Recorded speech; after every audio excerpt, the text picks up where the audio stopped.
Vamos a leer rápidamente de nuevo los dos versículos. Vamos a entrar ya en el asunto en cuestión. Y dice así la Escritura: mas antes, oh hombre, ¿quién eres tú para que alterques con Dios? Dirá el vaso de barro al que lo formó: ¿por qué me has hecho así? ¿O no tiene potestad el alfarero sobre el barro para hacer de la misma masa un vaso para honra y otro para deshonra? Aleluya. Tremendos versículos, ¿verdad? Tremendo toque de atención que el apóstol Pablo, que fue el autor, por supuesto bajo la inspiración del Espíritu Santo, de poder redactar estas poderosas palabras y de poder llamarle la atención, darle un toque de atención al ser humano. Y bueno, más precisamente a los romanos, a quien se dirigía esta carta, pero también a cada uno de nosotros. Aleluya. Podríamos preguntarnos en esta tarde: pero ¿quiénes somos nosotros? ¿Quiénes somos nosotros para atrevernos, verdad, a altercar con Dios? Ahora, tremendo versículo que nos lleva a iniciar la enseñanza, pues planteando la inevitable y obligada pregunta a la luz de Romanos 9:20. Basándonos en ese versículo, y la pregunta sería la siguiente. Presta atención, por favor. ¿Por qué el hombre, por qué el ser humano tiene la osadía, el atrevimiento? ¿Por qué el hombre o el ser humano se atreve a altercar con Dios? ¿Por qué el hombre, el ser humano, se atreve o tiene la osadía, verdad, o el atrevimiento de cuestionar a Dios? Ustedes conocen en su entorno cercano o en su entorno familiar o laboral a gente que cuestiona a Dios. Seguro que sí. Gente que alterca con Dios. ¿Qué significa el verbo altercar? Pelear, discutir. ¿Qué más? Enfrentar. Dijo, ¿es así, Pedro? Enfrentar. Mira, todo esto que habéis dicho es correcto, pero la definición dice así: altercar es disputar con alguien sobre algún tema. Amén. Mucha gente, cuando se pone a altercar con Dios, básicamente el tema es: Dios, ¿existes o no existes? Cuando altercan con Dios es básicamente: la Biblia, ¿es verdad o es mentira? ¿Es la palabra de Dios o la ha escrito un hombre? Y el verbo cuestionar, ¿qué significa el verbo cuestionar? ¿Por qué? Por eso he leído las dos versiones, porque en la Reina Valera aparece el verbo altercar, pero en la Biblia Peshitta aparece el verbo cuestionar. ¿Qué significa el verbo cuestionar? Poner en duda, efectivamente. ¿Cómo el hombre llega al total atrevimiento de poner en duda a la misma existencia de Dios? ¿Verdad? Cuestionar significa poner en duda, mas también significa controvertir y polemizar, proponiendo uno las razones del por qué polemizan o del por qué ponen en duda. Aleluya. Entonces la gente que cuestiona a Dios normalmente se llena de razones propias para cuestionar la propia existencia de Dios. Una de las razones que ellos exponen, muy básica, muy primitiva, es: si Dios existiera, ¿por qué hay gente en este mundo que se muere de hambre? Esa es una de las preguntas básicas que hace una persona cuando cuestiona a Dios. Y nunca pregunta: ¿no será que el hombre está tan lleno de pecado, tan lleno de orgullo, tan lleno de avaricia, que no permite? Porque hay recursos para que todo el ser humano, hay recursos en la tierra para que los seres humanos puedan comer bien todos. Sí. Lo que pasa que hay mucha codicia en esta tierra, pero es más fácil bota rebota que a mí no me toca. Es más fácil sacudirse las culpas y echársela a Dios, ¿verdad? De todo lo malo que ocurre aquí en la tierra. Cuando la tierra, por el libre albedrío de Dios, ¿verdad?, el libre poder de decisión, el ser humano decidió ¿qué? Vivir a espaldas de Dios. Pero es más fácil ahora de echarle todas las culpas a Dios. Entonces digan conmigo, altercar y cuestionar. Entonces, esta pregunta que acabo de plantear, ¿por qué el hombre se atreve a altercar o cuestionar a Dios? Pues claro, está clarísimo que esa pregunta admite varias respuestas. ¿Por qué ustedes creen que el hombre se atreve a altercar con Dios? ¿Por qué? ¿Por qué qué? Porque no tiene, ahí está, esa es una de las que tengo anotadas. Porque tiene ausencia total de temor a Dios, falta de temor a Dios. ¿Qué más? Es más fácil, me gusta esa frase, más fácil culparlo que buscarlo. Oye, está bien, para una siguiente prédica está buena. Es más fácil culparlo que buscarlo. Aleluya. ¿Qué más? ¿Qué más motivos? Muy sencillos. Mira, el hombre se atreve a cuestionar a Dios porque es necio, y en su necedad cuestiona a Dios. El hombre cuestiona a Dios, ¿sabe por qué? Porque es arrogante, porque es soberbio, porque es orgulloso y es prepotente. ¿Cuántos dicen amén? Y también porque tiene, como ha dicho la hermana Isa, falta total o ausencia total de temor. Yo he puesto aquí también entre comillas una frase muy del pueblo, ¿verdad? Porque el hombre se cree que lo sabe todo. ¿Es así o no es así? ¿Ustedes conocen en su entorno a gente que cree que lo sabe todo?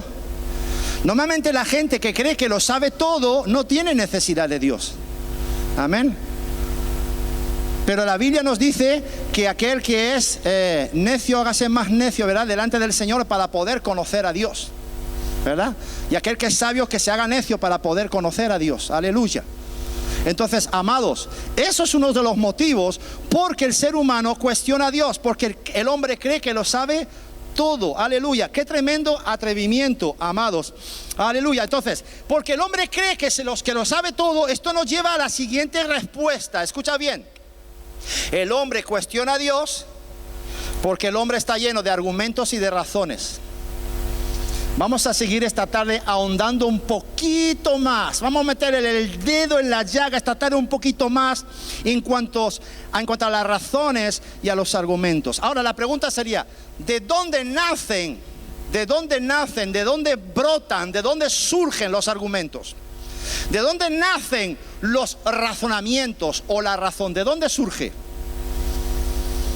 De un corazón disconforme.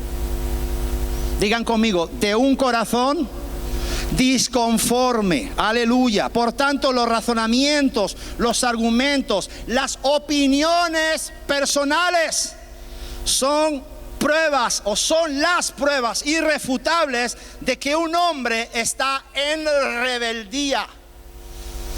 Bueno, voy a suavizar esto. De que un hombre está en desacuerdo, aunque realmente es rebeldía. Rebeldía o desacuerdo contra Dios, contra su autoridad, porque hemos leído, ¿quién eres tú para cuestionar la autoridad del alfarero, siendo tú barro? Hombre que se atreve a cuestionar a Dios, a su autoridad, a su palabra y a su voluntad. Tremendo. La rebelión, la disconformidad contra la autoridad de Dios se maneja o se manifiesta a través de las palabras y de las acciones. Digan conmigo, palabras y acciones. Ok, pero esas palabras y esas acciones tienen como fuente, como raíz y como origen los razonamientos y los argumentos que nacen de un corazón rebelde o disconforme, un corazón en desacuerdo con Dios. Aleluya. Ponme por favor, no sé si lo ha notado, creo que no, Números capítulo 12. No sé si lo ha notado, creo que no. Se me pasó. Pero si eres tan amable, Lucas, Números capítulo 12, versículo 1 y 2, creo que son estos dos versículos. Perdona porque ha sido fallo mío. Dice así: María y Aarón. ¿Quién eran María y Aarón? Los hermanos de Moisés. María y Aarón hablaron contra Moisés a causa de la mujer cusita que había tomado. O sea, Moisés se casó. Aleluya. ¿Cuántos tienen cuñadas aquí? ¿A cuántos le caen rematadamente mal la cuñada? No. A la cuñada la amamos, aunque sea una incrédula, y oramos por ella en el nombre de Jesús. ¿Cuántos dicen amén? Pero María y Aarón realmente no tenían nada en contra de Moisés, sino lo único que tenía era en contra de la cuñada.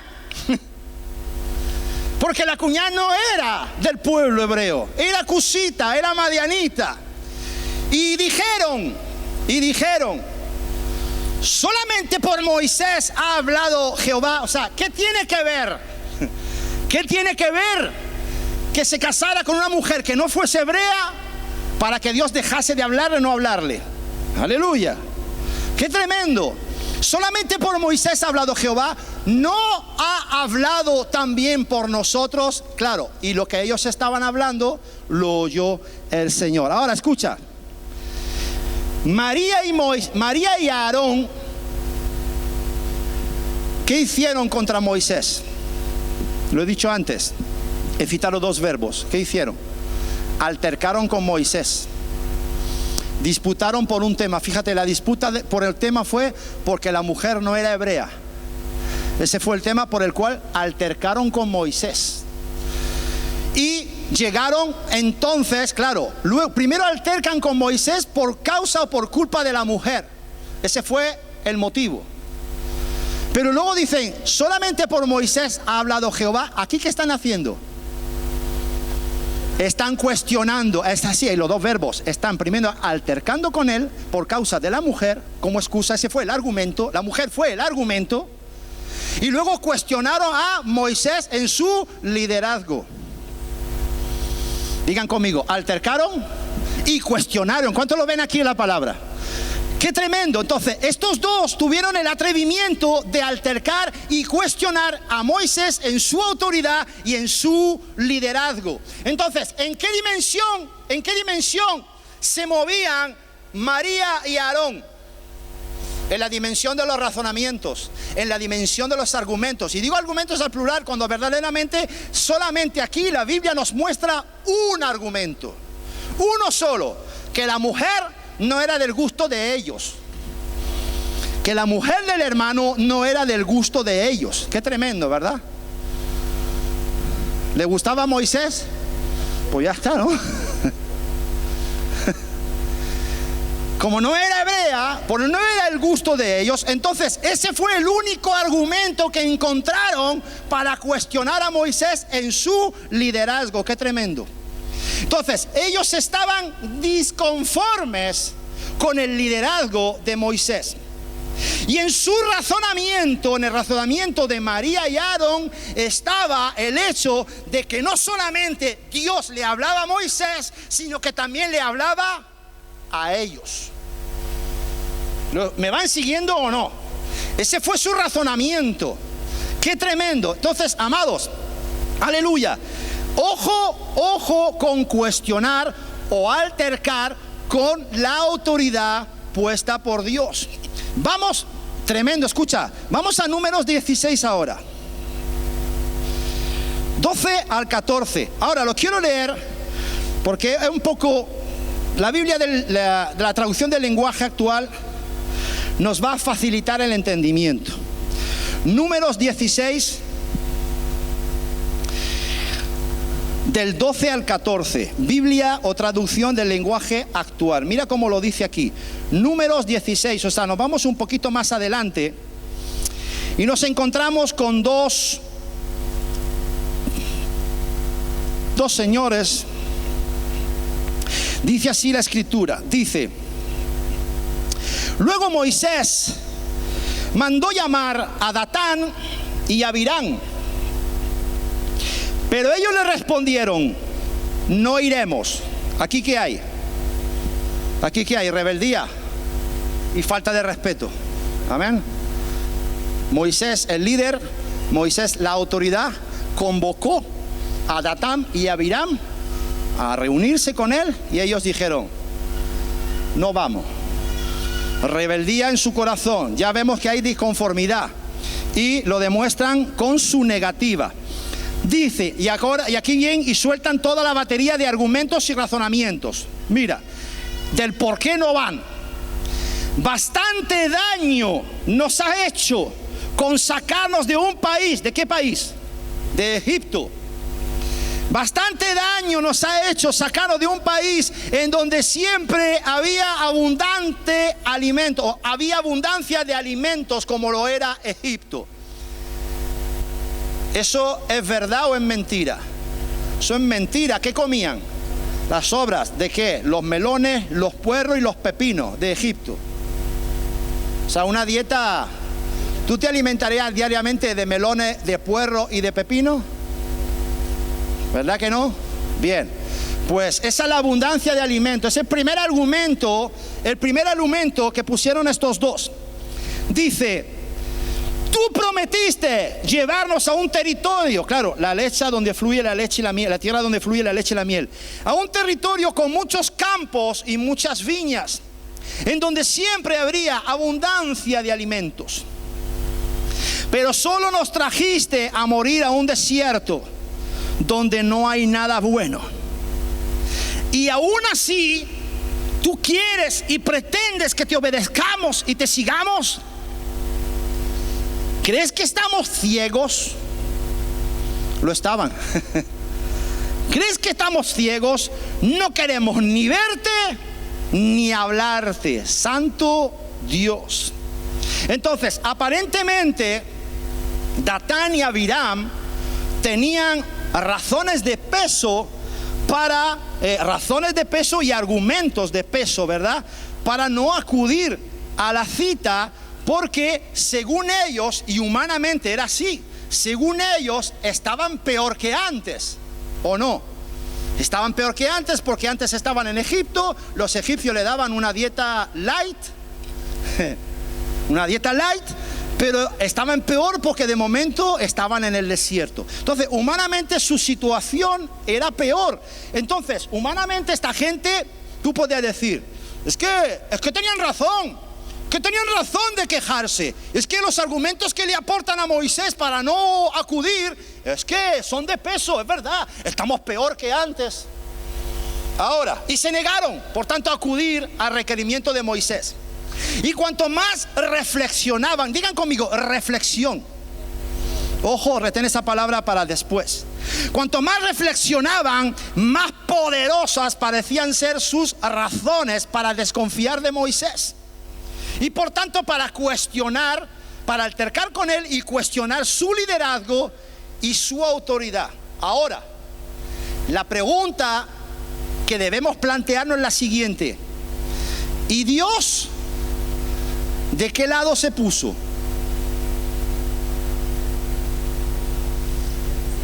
¿De qué lado se puso? Del lado de Moisés. ¿Dios a quién respaldó? ¿A Datán, a Abiram? A Moisés. Dios respaldó a la autoridad que él había puesto. ¿Cuántos dicen amén? Aleluya. Entonces la pregunta sería, ¿por qué Dios respaldó a Moisés cuando aparentemente Datán y Abiram tenían buenos argumentos?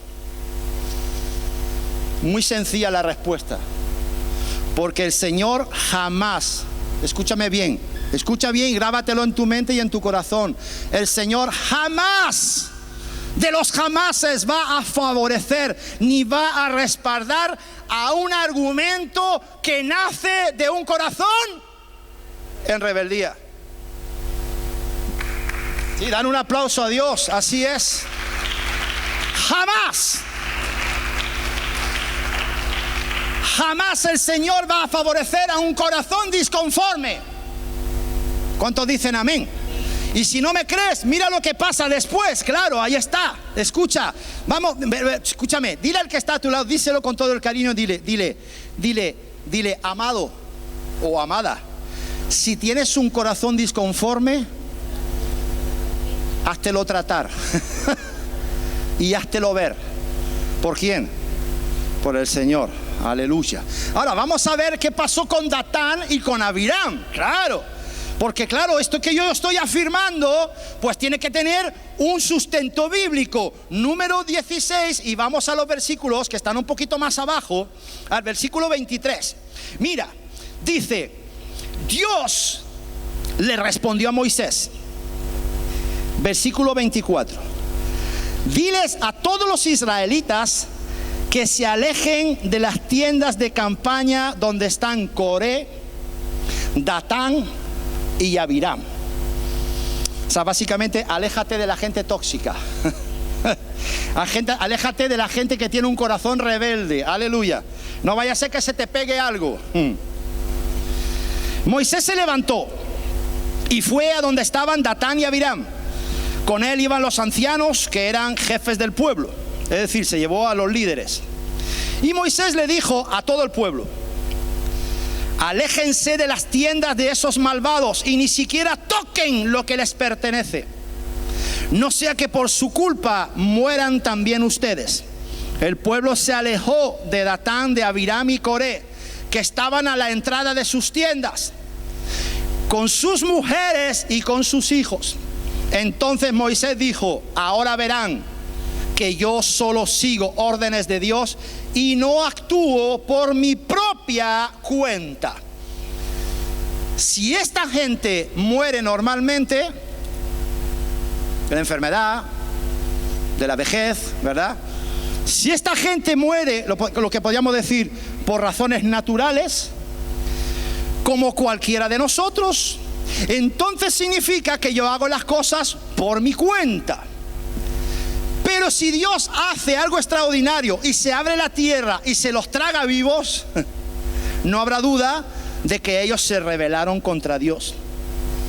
En cuanto Moisés terminó de hablar, ¿qué pasó? ¿Qué pasó? Que la tierra se abrió. ¡Wow!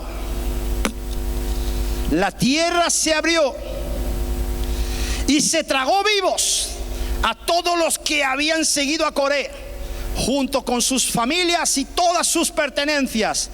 Así fue como desapareció toda aquella gente. ¿Cuántos dicen uf, ulala, ulala, ulala? Tremendo. Tremendo las consecuencias que puede sufrir un corazón que está en rebeldía en contra de Dios, en contra de las autoridades. Tremendo las consecuencias que pueden sufrir aquellos que se atreven a altercar y a cuestionar a Dios. ¿Cuántos dicen uf, aleluya? Entonces, amados, escucha. Antes he hablado de reflexión. La razón, el creer que tienes la razón o tus razonamientos no te pueden permitir que vayas siguiendo reflexionando. No sé si me estoy explicando. La razón no puede permitir que la reflexión siga adelante. ¿Por qué? Porque lo único que hará la reflexión es agravar aún más tu razonamiento. No he dicho agravar, no. Vamos a decir enfermar a tu razonamiento y a tu corazón disconforme. Yo no sé si he sido claro, pero por eso Pablo hablaba de derribar argumentos y toda altivez que se levanta en contra del conocimiento de Dios y llevar cautiva toda reflexión. Llevar cautiva toda reflexión a la obediencia a Cristo. La Biblia dice todo pensamiento, llevando cautivo todo pensamiento a la obediencia a Cristo. Pero quiero leerte este versículo, ¿verdad? Primero vamos a ver lo que significa, o una de las definiciones de pensamiento, para que veas que cuando yo pienso, reflexiono. Cuando yo pienso, reflexiono. Entonces, quiero que entiendas esto. Mira lo que dice así, lo que dice aquí, mira, los pensamientos siempre tienen un objetivo en específico, porque son quienes ayudan. Y claro, yo aquí, esta es una definición natural, pero yo he puesto ayudan entre comillas, porque a la luz de la palabra de Dios vemos que no es así. Dice, porque siempre ayudan al ser humano a reflexionar sobre las acciones que debe realizar. Entonces, Datán y Abiram, que estaban llenos de razones y argumentos de peso, reflexionaron sobre el requerimiento de Moisés y llegaron a la conclusión de que no merecía la pena atender al requerimiento de Moisés y decirle básicamente, es que ni siquiera te podemos ver, vamos, que no te aguantamos, no queremos verte ni queremos contar contigo. ¡Qué tremendo! Entonces, la reflexión, si tú te paras a pensar o a reflexionar, te va a llevar a que tu razón o tu argumento te haga enfermar o tu corazón enferme un poquito más. ¿Cuántos dicen amén? Amados, quiero leer este versículo, lo tengo aquí anotado en la Biblia Peshitta, 2 Corintios 10. No sé si me lo puedes plantear, proyectar ahí, 2 Corintios 10:5. Y lo vamos a leer en esta versión que dice así. En esta versión dice: destruyendo razonamientos y toda altivez que se levanta contra el conocimiento de Dios. Fíjate qué tremendo. ¿Por qué la gente niega o se opone a reconocer a Dios? Pues que está llena de argumentos y es altiva. Y la Biblia nos dice que esos pensamientos los debemos derribar. ¿Derribar? ¿Para qué? Derribar para lo siguiente: para llevarlos cautivos, o llevando cautivo todo pensamiento a la obediencia a Cristo. Llevando toda reflexión cautiva a la obediencia a Cristo. ¿En qué dimensión vive la humanidad actualmente? ¿En qué dimensión se mueve la humanidad? ¿En qué esfera se mueve la humanidad?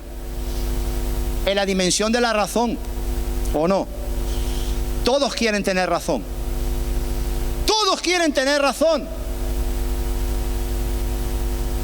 Los partidos políticos de izquierdas quieren tener razón. Los de derechas quieren tener razón.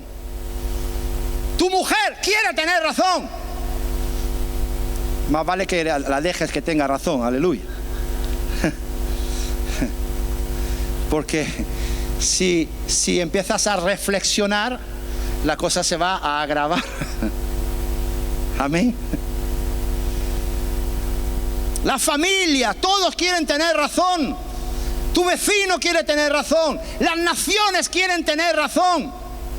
¿Dónde se originan los conflictos? A nivel familiar, a nivel de naciones. ¿Dónde se originan los conflictos? En que todos quieren tener razón. Ahora mismo hay un conflicto que se habla muy poquito. No sé si ustedes están al tanto del conflicto que hay entre Turquía y Grecia. ¿No están al tanto?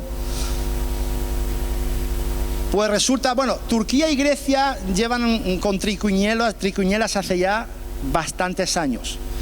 De hecho hay una isla, ¿conocen la isla de Chipre? ¿Suena Chipre? Hay una isla por la cual tuvieron incluso una pequeña corta guerra, y la isla de Chipre está dividida por la mitad. Una parte está ocupada por los turcos y otra parte está ocupada por los griegos. Y hay como una zona desmilitarizada con alambradas y demás, una zona de seguridad, ¿verdad?, que divide la isla en dos. Y eso ocurrió en los años 70, creo, en los años 60. Total, que entre Grecia y Turquía siempre ha habido tiranteces.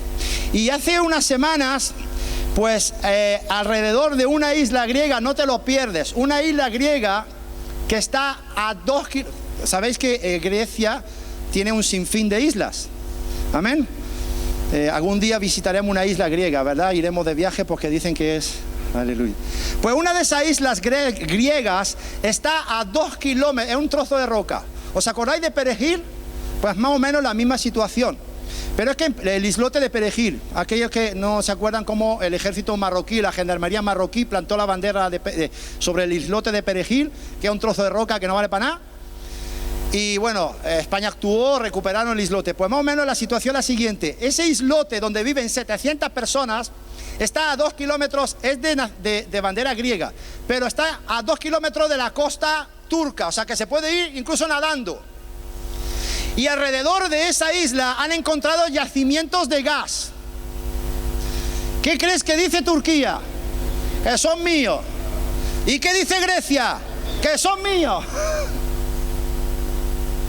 ¿No lo habéis escuchado esto? Hay un tremendo debate. Entonces Grecia, claro, dice que la isla es suya, por tanto las aguas territoriales. Claro, el tema es que las aguas territoriales, por el convenio que hay en la ONU, no sé qué, casi llegan a la costa turca. Y Turquía dice que no, que el gas es nuestro. y de hecho ya están perforando. Entonces se ha movido ahí un tema fuerte donde incluso se ha sumado Italia, se ha sumado Francia, y ya han enviado aviones de combate, han enviado portaaviones, submarinos, el ejército francés, Italia se ha sumado. Y entonces, cuando ha ocurrido esto, el presidente turco ha dicho: no, si yo con Grecia quiero hablar. Porque claro, se ha asustado cuando ha visto que naciones de la Unión Europea han respondido, más o menos han respondido al desafío turco, básicamente. Esperemos que todo se arregle pues con diplomacia, ¿verdad? Pero hay un desacuerdo. Entonces, los países, las naciones se llenan de razones, se llenan de argumentos, y eso provoca que hayan conflictos, que hayan guerras, que hayan divisiones, que hayan separaciones. ¿Cuántos dicen así es? Las separaciones en las familias, en los hogares, es porque uno tiene argumento y el otro también, una también y el otro también, y una tiene su razón y el otro tiene su razón, y nadie da su brazo a torcer, y al final todo termina en un conflicto. Por eso la maquinación de Satanás. ¿Cuál es la maquinación del diablo? Cuando se manifiesta el anticristo: una religión única, un partido político único y un pensamiento único. Cuando digan paz y seguridad, que todo el mundo piense igual, que todo el mundo hable igual y que todo el mundo vote igual, ya ni habrá falta que votar porque todo el mundo votará lo mismo. Pensamiento único. En lo que está equivocado Satanás, porque claro, él es un imitador y un engañador, es el único pensamiento único que va a terminar con los razonamientos y los argumentos es el pensamiento que propone la palabra de Dios. ¿Cuántos dicen amén? Es el único pensamiento en el cual el hombre puede llegar a un acuerdo y puede renunciar y morir a sus argumentos. Dan un aplauso al Señor, así es, aleluya. Entonces,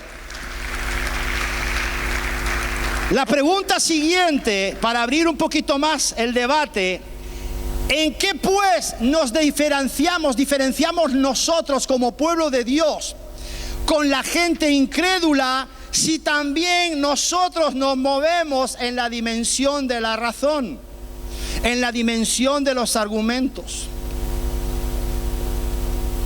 Seguir y servir al Señor exige renunciar, liberarse, desvincularse, salir de la dimensión de la razón. ¿Cuántos dicen así es? ¿Qué significa en Lucas 9:23 cuando el Señor dice: si alguno me sirve o alguno me sigue, tome su cruz cada día, niéguese a sí mismo y sígame?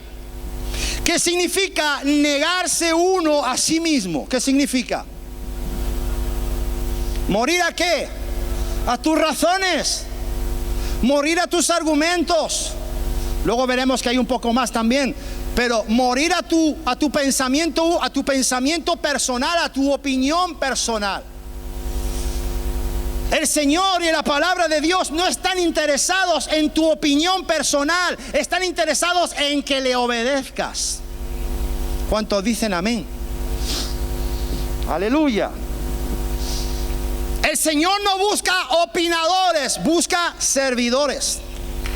Dar un aplauso al Señor, así es, en el nombre de Jesús. Aleluya.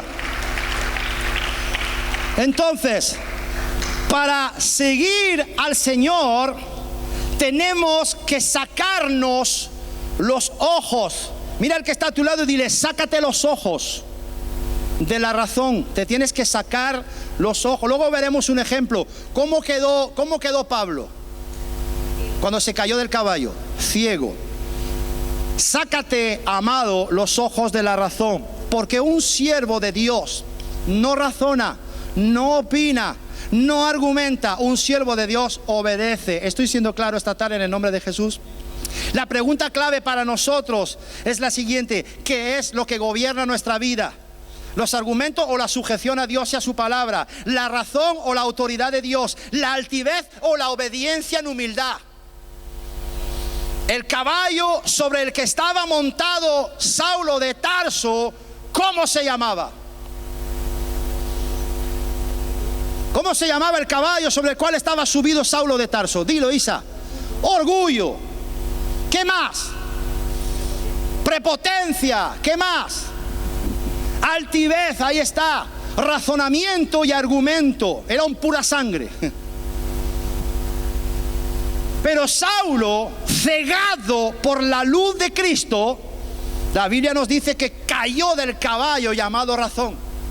Saulo cayó del caballo llamado orgullo. Saulo cayó del... Bueno, realmente fue la gloria de Dios que lo tiró, aleluya. Saulo cayó del caballo llamado argumento y le dijo, una vez en el suelo, una vez rendido, le dijo: Señor, ¿qué quieres que yo haga? Saulo de Tarso quedó ciego, lo sabemos. Al instante sus ojos se llenaron de escamas. Quedó ciego, por eso he dicho que tienes que sacar los ojos de la razón. Saulo de Tarso quedó ciego con la gloriosa luz de Cristo que le iluminó en el camino a Damasco. Y desde entonces dice la Biblia que ya no se fió de su propia razón y la tuvo completamente por basura. Digan amén. Y fíjate, el Señor le dice: Saulo, Saulo, ¿por qué me persigues? Aleluya. O sea, si Saulo, argumentativo, perseguía a Dios, los argumentos se oponen a Dios. Lo dije el pasado domingo. ¿Cuántos dicen amén? Saulo, Saulo, ¿por qué me persigues? Dura cosa te es dar coces contra el aguijón. ¿Qué significa la expresión dar coces contra el aguijón? ¿Qué significa? Ir en contra de Dios. Venga, más. La expresión, escucha bien, dar coces contra el aguijón alude a quien porfía. ¿Qué significa porfiar? Luchar, altercar, es lo mismo. La expresión dar coces contra el aguijón alude a aquella persona quien porfía contra un poder mayor. O sea, ¿eso es de qué? Esto es de necio. Eso es de necio. Luchar contra un poder mayor cuando sabes que lo tienes todo perdido. Otra definición de dar coces contra el aguijón es resistir a una fuerza a la que no se puede vencer. Entonces, con toda seguridad, Saulo, con todos sus estudios, ojo que no estoy en contra, hay que estudiar, pero en todos sus estudios teológicos, con todo su conocimiento teológico, histórico, político, etc., Saulo, con toda su capacidad, amados, era un necio. Era un necio, porque toda esa razón que él tenía lo llevaron a altercar con Dios. Pero al final el fin fue bueno, porque Dios se le presentó camino de Damasco. ¿Cuántos dicen amén? Aleluya. Y en ese momento, en el camino de Damasco, Saulo murió a la razón y murió a los argumentos. Y se levantó el apóstol Pablo. Sí, dan un aplauso fuerte al Señor también. Aleluya. Entonces, ¿qué estaba haciendo? ¿Qué estaba haciendo Saulo camino de Damasco? ¿Qué estaba haciendo? Perseguir a los cristianos. Pero la Biblia bien te dice que hay de aquel que toca a uno de estos mis pequeñicos, porque a quien me toca es a mí. Entonces, Saulo, camino de Damasco, iba a altercar con Dios. Qué tremendo, ¿verdad? Pero el Señor llegó a tiempo. Y fíjate, de un gran argumentativo como Saulo, se levantó el gran apóstol de los gentiles llamado Pablo. ¿Cuántos dicen amén? Entonces, en ese camino y al caer del caballo, Saulo se transforma en Pablo y Pablo muere a la razón. Pablo muere a los argumentos. Amados, los siervos de Dios, ¿cuántos siervos de Dios hay aquí esta tarde? Los siervos de Dios tenemos que liberarnos de la razón, porque la razón es lo primero, la primera causa de la rebelión. El yo pienso, el yo creo, el yo opino, el yo creo, el yo deseo, el yo espero, el yo digo, es la primera razón o causa de la rebelión. Por eso es que nos cuesta tanto sujetar la lengua. Tócate la lengua.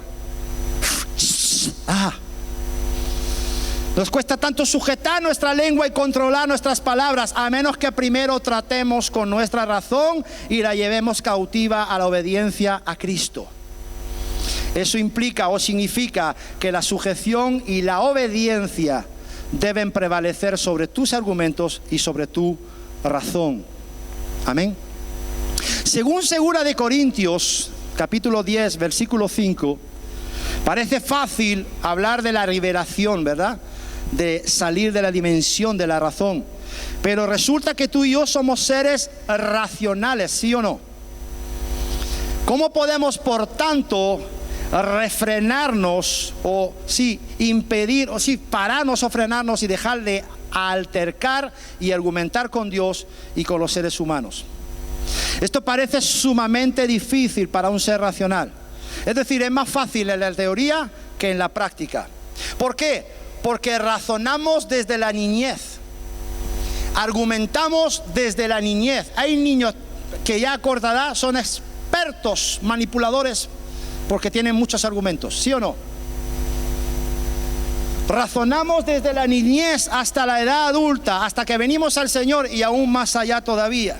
Desde nuestra anterior etapa de incredulidad hasta ahora, el principio básico de nuestra vida ha sido el razonamiento. Entonces, ¿cómo podemos dejar de razonar? Pues dejar de hacerlo requiere literalmente la entrega total misma de nuestra vida, de nuestro ser, cuerpo, alma y espíritu. Es decir, debemos renunciar a nuestro yo. Como he dicho antes en Lucas 9:23, debemos negarnos a nosotros mismos. Ya no vivo yo. Cuando Pablo dice en Gálatas, ya no vivo yo, él está diciendo, murió mi razón, murió mi mente, murió mis pensamientos, mas vive ahora Cristo en mí. Estoy muerto a los argumentos y estoy vivo a la voluntad de Dios y a lo que Él desee. Amén. Entonces, debemos renunciar a lo que somos. Aleluya. Por eso es que hay dos clases de creyentes, básicamente. Están los que viven en la dimensión de la razón, es decir, la dimensión de la carne, y están aquellos que viven en la dimensión de la sujeción a la autoridad de Dios, es decir, la dimensión que es la del Espíritu. Ponme 1 Corintios capítulo 3, por favor.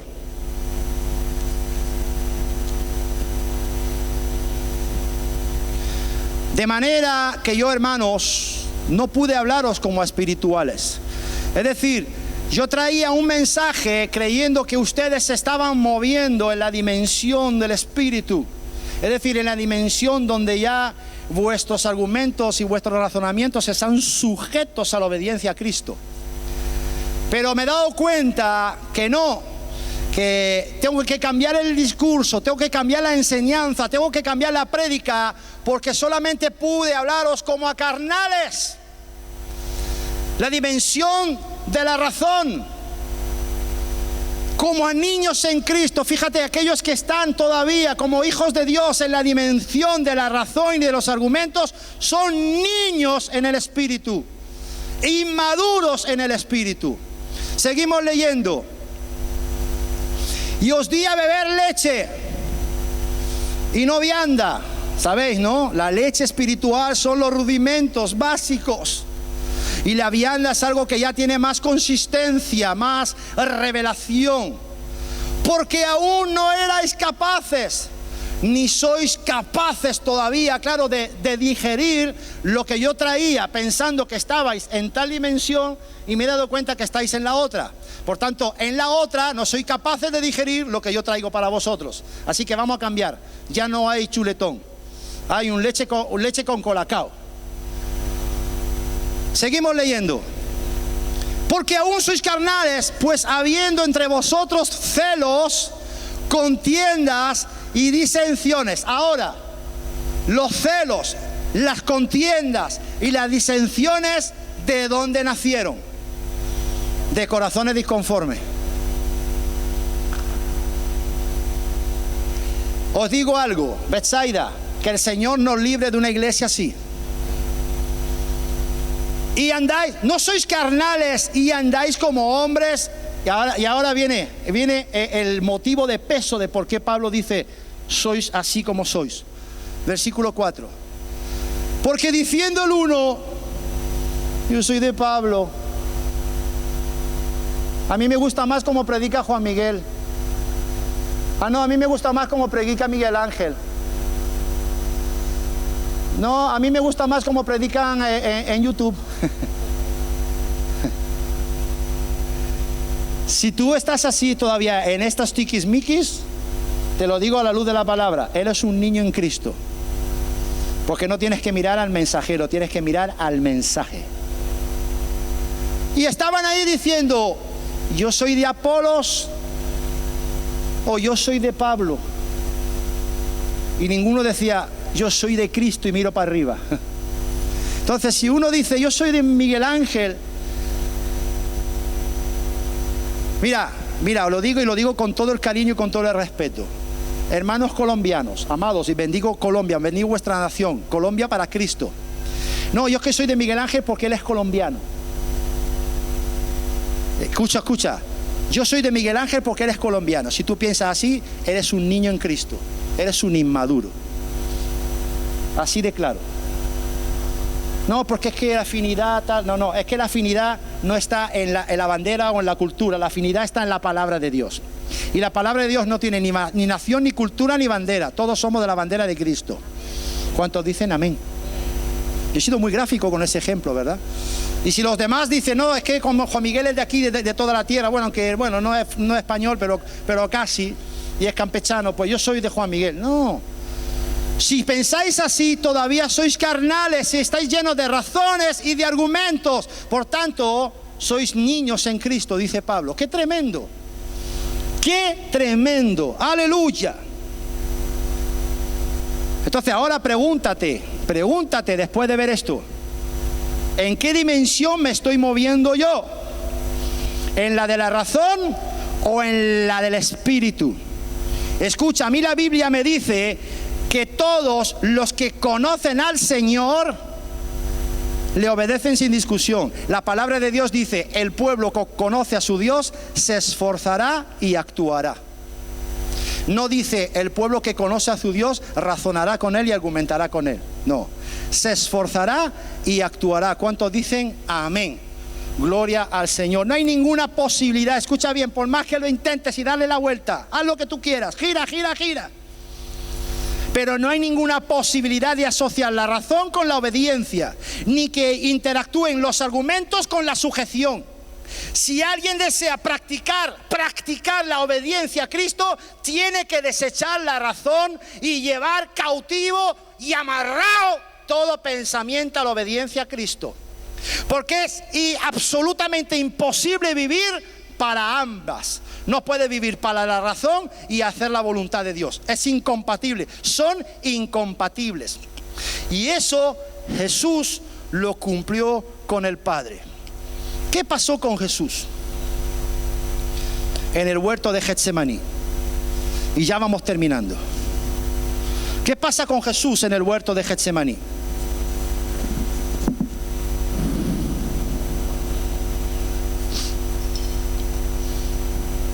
Estaba a punto de ser entregado, ¿verdad? Y él se acerca ahí y se va a un huerto llamado Getsemaní, que significa prensa de aceite. Ahí literalmente hay una enseñanza profunda sobre eso. Pero prensa de aceite, ahí Jesús realmente fue bien prensado. Para sacar el mejor jugo del aceite de la oliva hay que prensarlo bien, ¿verdad? Hay que prensar bien la oliva. Jesús en Getsemaní fue bien prensado y el Señor sacó lo mejor de él, el mejor aceite, la mejor unción. ¿Cuánto dicen amén? Y en Getsemaní, Jesús, que estaba a punto de ser arrestado y sabía lo que él tenía por delante, se pone a orar y tenía una lucha tal. Escucha bien, Jesús era 100% hombre y 100% Dios. Por tanto tenía las dos naturalezas. Y ahí empieza una lucha entre la dimensión de la carne de un hombre de 33 años contra la dimensión del espíritu. Y empieza a sudar gotas de sangre tal era la presión. Y científicamente está demostrado que si estás en una presión extrema, los vasos sanguíneos explotan. Y Jesús empezó a sudar gotas de sangre. ¿A qué presión estuvo sometido nuestro Cristo de la gloria? Y de momento la parte natural, la parte carnal, la parte humana de Jesús dice: Padre, papá, papito lindo, si es posible. Siempre si es posible es como dejar un poco la puerta abierta, ¿verdad? Si es posible, pasa de mí esta copa. ¿Qué copa se tenía que beber Cristo? La copa de la cruz, ¿verdad? Y la copa del Calvario y todo lo que venía antes de la cruz y después de la cruz. Pasa de mí esta copa. Entonces la parte natural en aquel momento parece que tiene victoria. La dimensión de la razón, los argumentos: soy joven, todavía tengo mucho que hacer aquí en la tierra, tengo 33 años nada más. Pero de momento, de repente, en un segundo, la parte divina, la parte espiritual del Cristo de la gloria dice: pero no se haga mi voluntad, sino hágase la tuya. Y triunfa la dimensión del Espíritu, porque Cristo no era un niño en Cristo. Cristo era perfecto en todo y maduro en todo. ¿Cuántos dicen amén? Ahora, qué tremendo aquí, porque algo me llama la atención. Pero no se haga mi voluntad. La voluntad del Cristo divino era la misma voluntad que el Padre. Pero aquí habla de dos voluntades. No se haga mi voluntad sino la tuya. O sea, está la mía y está la tuya, papá. ¿De qué voluntad aquí está hablando Jesús que no se tiene que cumplir? ¿Cuál es la voluntad? No se haga mi voluntad. ¿Qué voluntad? La voluntad de la razón. La voluntad de la razón del ser humano, de Cristo, de su humanidad. No se haga mi voluntad sino la tuya, la voluntad de la carne. Y vemos que la voluntad de la razón, por tanto, como he dicho antes, y este es el soporte, la voluntad de la razón es incompatible con la obediencia a Dios. Se repelen entre sí, se oponen entre sí. ¿Qué razón pudo haber para la deshonra, para la humillación, para el desprecio, para los azotes, para la crucifixión que sufrió nuestro Cristo? ¿Qué razón? Escucha, hubo un motivo de peso: nosotros. Y por ese motivo sufrió todo lo que sufrió nuestro Cristo de la gloria, nuestro amado Jesús. Y por el gozo, como dice la Escritura, que Él tenía puesto por delante.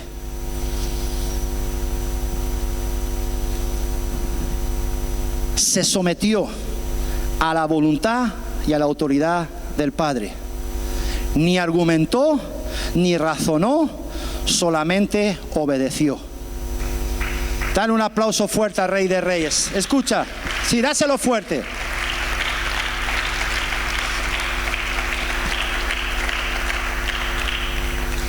No abrió su boca, y como cordero fue llevado al matadero, y como oveja delante de sus trasquiladores enmudeció y no abrió su boca. Isaías 53, versículo 7. ¿De quién está hablando aquí? De Jesús. Palabras proféticas declaradas, profetizadas 700 años antes de la cruz de Cristo. Qué tremendo. Como cordero no abre su boca, y como oveja enmudece y tampoco abre su boca. Amados, te pregunto, ¿qué es más complicado? ¿Vivir bajo la razón, bajo tu razón y tus argumentos, o vivir obedeciendo a Cristo? ¿Qué es más difícil? Es más difícil, escucha, es más difícil seguir manteniendo tu razón y tus argumentos, porque hay gente que enferman porque no tienen la razón. Hay gente que llega a enfermar porque no le dan la razón. Hay gente que vive en un conflicto permanente porque no le dan los argumentos, no reconocen sus argumentos, no aceptan sus argumentos y no les dan la razón. ¿No es mejor vivir en paz en el Señor, obedeciendo a Él? El Evangelio es muy sencillo. Renuncia a tu yo, renuncia a tus argumentos porque no sirven, porque no valen, porque no tienen peso, y obedece lo que dice la Biblia y ya está. Entonces, en paz me acostaré y asimismo dormiré. Aleluya. Porque el control de mi vida no lo tiene ni mis argumentos ni mi razón, sino el poder del Espíritu Santo. Consideremos las aves del cielo, decía Mateo 6, y los lirios del campo, con qué sencillez viven. Y el ser humano es muy retorcido, muy complicado, porque está lleno de razones. Y la Biblia dice, si ellos viven con sencillez, pues os digo que cuanto más nosotros, esto es parafraseado, cuanto más nosotros vamos a vivir en sencillez cuando nos sometamos a la autoridad de Dios. Sí, aplaude a Cristo. Es más, escucha. Termino con lo siguiente. Las razones y los argumentos enredan las vidas, mas vivir bajo la voluntad de Dios nos la desenreda totalmente. Ayúdanos, papá. Tu palabra nos ha dicho, nos ha mencionado, nos ha expuesto, nos ha traído luz, Señor, a que verdaderamente, Señor, no podemos seguir o persistir en mantener vivos nuestros razonamientos, nuestros argumentos, nuestras opiniones personales, porque ellos hemos visto a la luz de tu palabra que se oponen al conocimiento tuyo, se oponen a la voluntad tuya y se oponen a la autoridad tuya. Así que en esta tarde, papá, a la luz de tu palabra, te pedimos que nos ayudes, que nos favorezcas, que nos respaldes en nuestro deseo de morir y de renunciar a nuestro yo en esta tarde. Padre, gracias por tu palabra. Señor, en esta tarde nos liberamos, nos desvinculamos, Señor, alejamos de la dimensión de la razón, Padre, para entrar en esa dimensión de obediencia, sujeción a tu voluntad y a tu autoridad. Padre, en ella hay bendición. Que así sea en cada uno de los presentes y en todos aquellos que nos han sintonizado en la tarde de hoy. En el bendito nombre de Jesús, Betsaida dice amén, amén y amén. Dale un fuerte aplauso al Rey de Gloria en esta tarde. Que Dios te bendiga.